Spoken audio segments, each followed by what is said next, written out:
Harrison of Whiteside County. Now, Dave, you're still retired, right? Well, technically, I'm retired from the office, but I'm running my own business now, too. Oh, really? What's Yeah, that? I'm doing the same thing, conservation.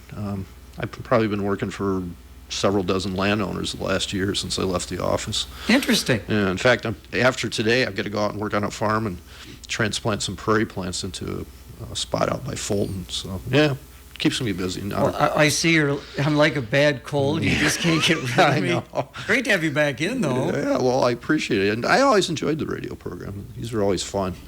It was a good way to get information out to people on the western side of the county, and in Clinton County also. So it's fungus time. It is. If you haven't found any morels yet, I would be out there, starting today. And if we get some sunshine today and tomorrow, for sure get out there because it's getting really thick vegetation-wise. And this is the time, if you don't find them in the next few days, you might not be able to find them at all. But we needed rain, we needed some warm weather, and we finally got the rain. So this should be the time to look underneath those white pine trees and underneath those dead elms. When I find an elm tree that's dying, but it still has bark on it, that's a prime spot. So you do a lot of this? I do. Yeah, occasionally I've got landowners that let me roam around and try to find morels. But I'm always amazed at the cost of people who sell these things. It's like, what, $19 a pound or something like that? Well, every bar in Whiteside County, there's a bucket of those things sitting on the bar for sale. But yeah, really they're kind of tasteless.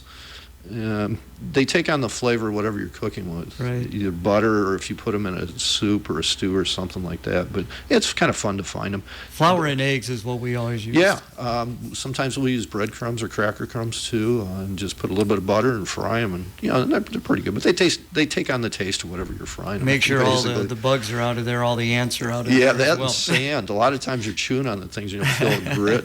You got to wash them real well. That's true. Let's talk about the Conservation Reserve Program. You bet. Now, this is going to vary by state, and it's going to vary by county, too. So what you need to do, if you got some ground that's not in CRP, but you want to try to put it in, is go in and talk to your FSA office and talk to your SWCD office for different covers and what's required. There have been some changes that I know enough to get everybody in trouble, so I don't want to get too specific. But the best thing to do is get an appointment at the USDA building, and they'll sit down with you with a map, and they'll give you some options as to what program they can get you into. And some of the rents are going pretty high. I've heard a few rumors about, and I know for sure because the landowners have told me, it's $300 an acre, which that's, you're competing with, a pretty good corn crop at that point.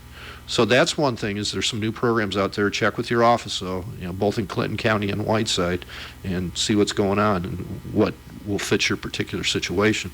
The other thing, you might want to talk to FSA, too, if you've had some CRP ground that's been in for a while, as far as some modifications on it. And what I'm talking about here is if you have a cool season mix like brome and timothy, where the alfalfa and clover has gone out, maybe talk to them about going ahead and getting in there and renovating it and put some of that legume back in. It's real good for insects, and it benefits the birds too that use the insects for food. If you got native grass, maybe consider putting flowers back in there, but check with the FSA office before you do that and just make sure you're doing the right thing and let them know what's going on. That's really, really important. Is it a difficult decision for a landowner to decide if they want to do this or not? No, typically what I worked with was either a farmer that didn't want to farm a problem area anymore, whether it was steep or wet, it was hard to combine, maybe the corn wouldn't grow in it. So from that aspect, it's a great thing. You're getting a cash flow off it from anywhere from 10 to 15 years, and you don't have to put any inputs into it, except that first year. And the government's going to help you pay for those inputs. So how does this benefit the ecology? Well, for one thing, like I said, with the clover, alfalfa, and the native flowers, you get pollinator habitat.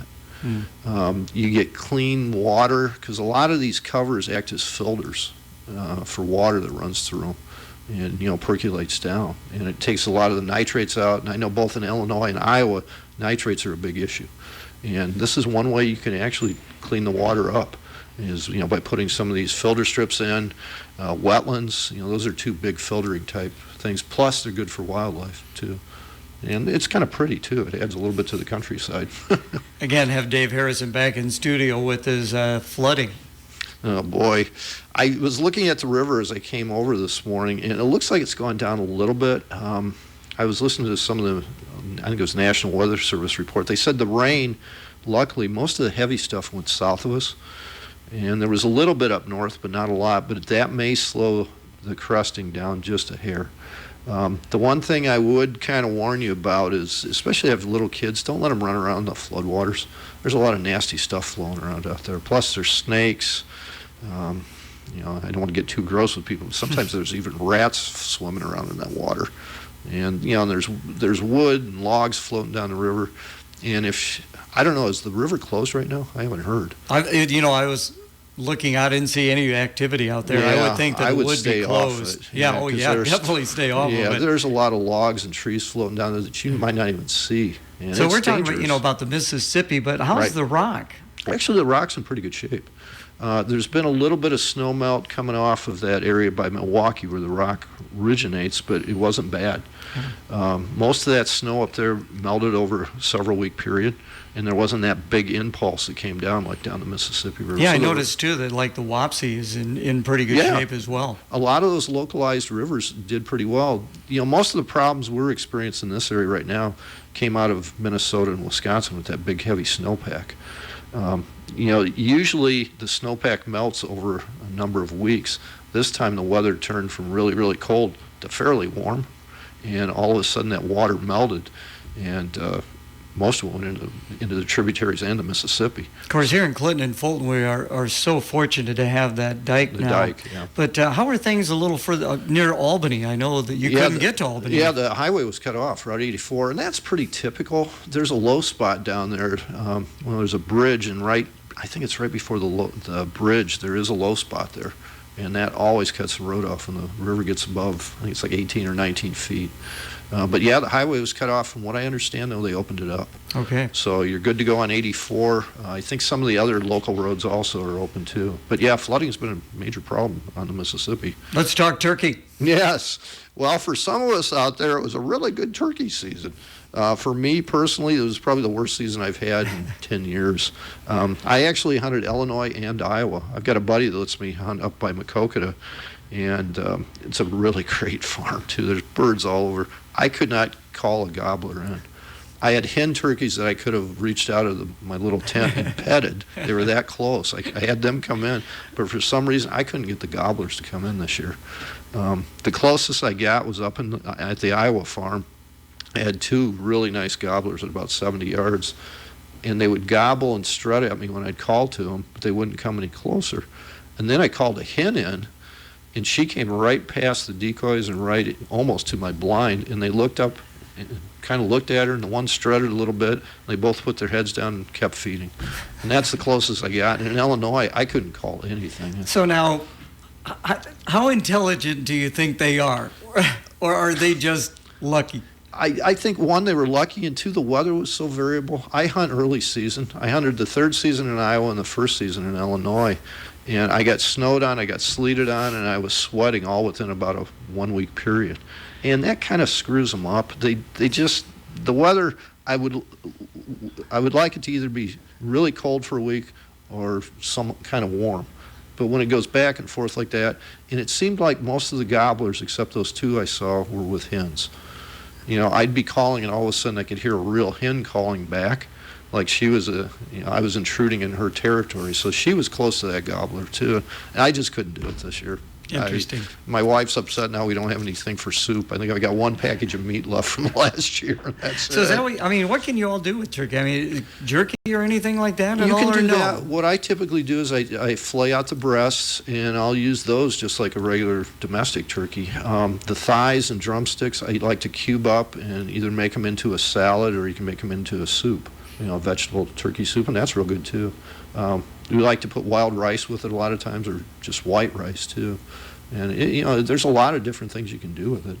It's got a little bit different flavor than domestic turkey, but it's very, very good. Again, visiting with Dave Harris. Great to have you in studio, Dave. Thank you. Invasive species out there in the woods. Yeah, this is the time if you have a woods, get at the invasive species. The two big ones around Illinois and Iowa are garlic mustard, which is blooming right now, and you can pull it out since it's rain. It comes out very, very easy. Just store it somewhere off the woodlot or burn it is the best thing. And it's got a tiny white flower right now, and it smells just like garlic. It was brought over originally to be a substitute for garlic.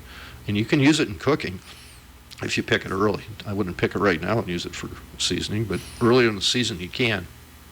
The other one that's really a problem around here is honeysuckle, and that's a bushy plant that it emits a herbicide of its own and shades out all the native plants. So you'll have, these huge oak trees, and underneath it, there'll be nothing but honeysuckle. Unfortunately, that's one of the places I've also found morels too, but it's nasty stuff. If you got it in your, woodlot, spray it, pick it, do whatever you have to get rid of it, though. Do you wear a lot of protection when you're out there doing that? I mean, clothing? Yeah, I usually use either heavy, like a Carhartt type outfit. I've got a waxed cotton jacket I can use too that thorns won't get through. But the one thing that's really, really important, in fact, I'm wearing them right now, I spray all my clothing when I go out in the woods with a tick repellent called permethrin. And it's fairly cheap. It's like $6 or $8 for a can of it, and it'll last you a couple of years.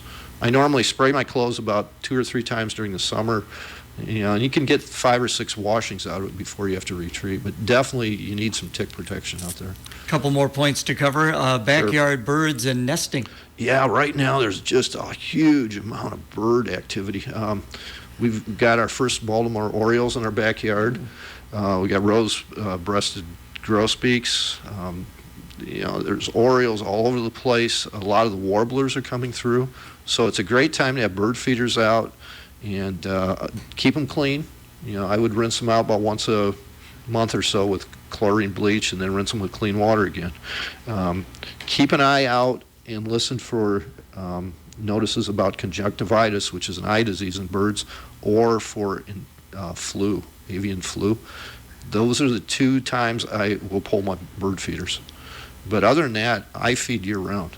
So. And before we let you go, you wanted to talk about the education center. Yeah, we've got a deal going in right now with a landowner. We're trying to get an education center going. The land is under lease right now. In fact, I'm going to be working on it when I get out of here with prairie and tree plantings, but we're going to put a building on that hopefully within the next year. And if somebody wants to donate or talk about that, you can call the SWCD office at 815-772-2124, extension 3. And they'll talk to you about it. I think the other number you can call too is 3811. I think that one still works too. Okay, what were those numbers again? 815-772-2124. Excuse me, it's 2124. It's been a while since I've been there. Yeah, I was going to say, yeah. And ask for Tricia, and she can kind of fill you in if you'd like to donate or help as a volunteer.